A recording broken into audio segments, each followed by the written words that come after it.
Welcome to Lecture 4 on Optional Policies. These are policies that are considered nice to have in your employee handbook. So now let's take a look at these optional policies and get started. The first policy that will be discussed is the job description. Job descriptions exist for all regular staff positions and summarize typical duties and responsibilities as well as minimum hiring qualifications, including required education, experience level, and licensure certifications, if applicable. This next policy deals with temporary employees. Temporary employees fill one-time positions whose skills will not be needed on a continuous basis. Appointment of temporary staff is made by signing a contract that specifies the terms and conditions.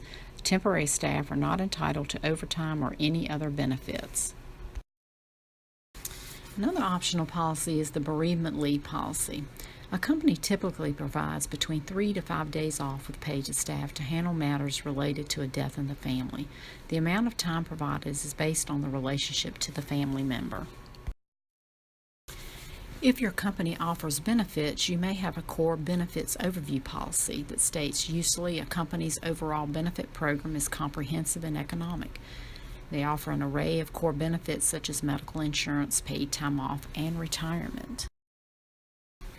Another policy that coincides with the core benefits policy is the qualifying life event policy. If staff experience a life event, they may enroll or make changes to some of their benefits within 30 days of the event. Any change must be consistent with the qualifying event, such as adding a dependent to medical insurance coverage following the birth of a child.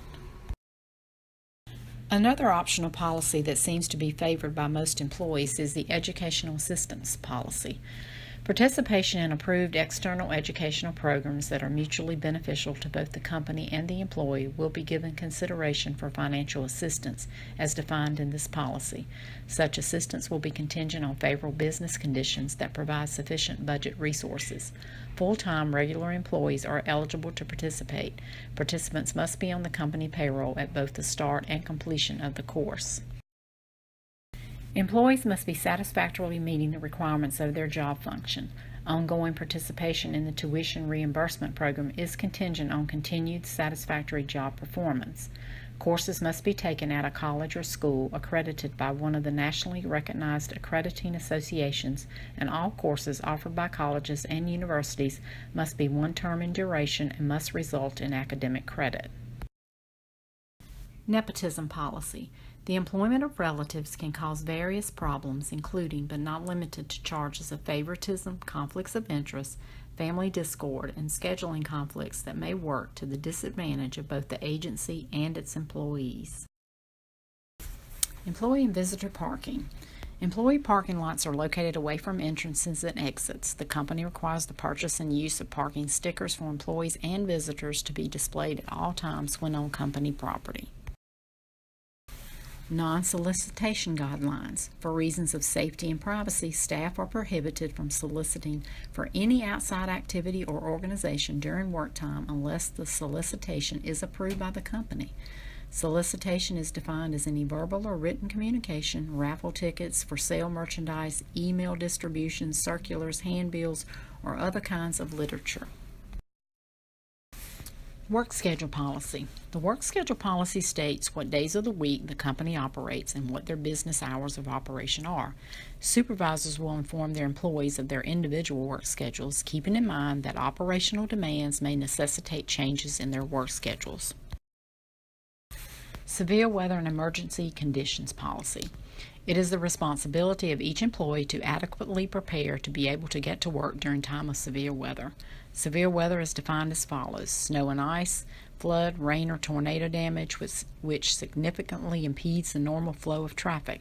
Heavy rains unaccompanied by flooding or low temperatures unaccompanied by snow and or ice do not constitute severe weather. Voluntary and involuntary resignation policy.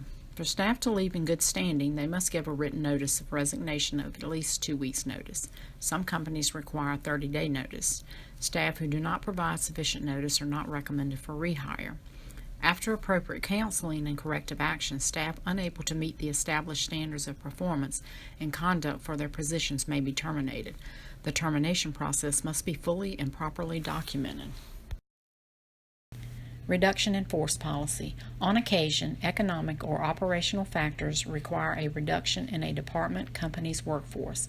Where possible, the company first attempts to redeploy eligible staff into comparable positions in which they meet position requirements. If redeployment is not possible, the company will begin the layoff process.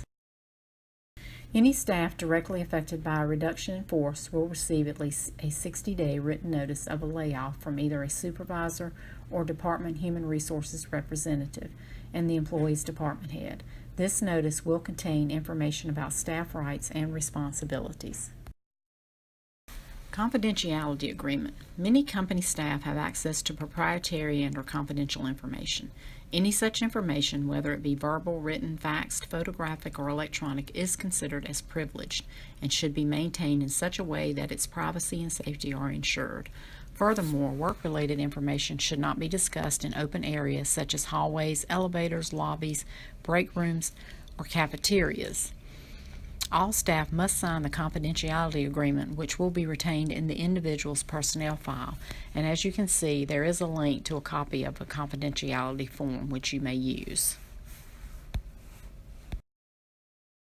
That concludes Lecture 4 on optional policies. Now we will move on to Lecture 5 to review the onboarding steps for your new employee.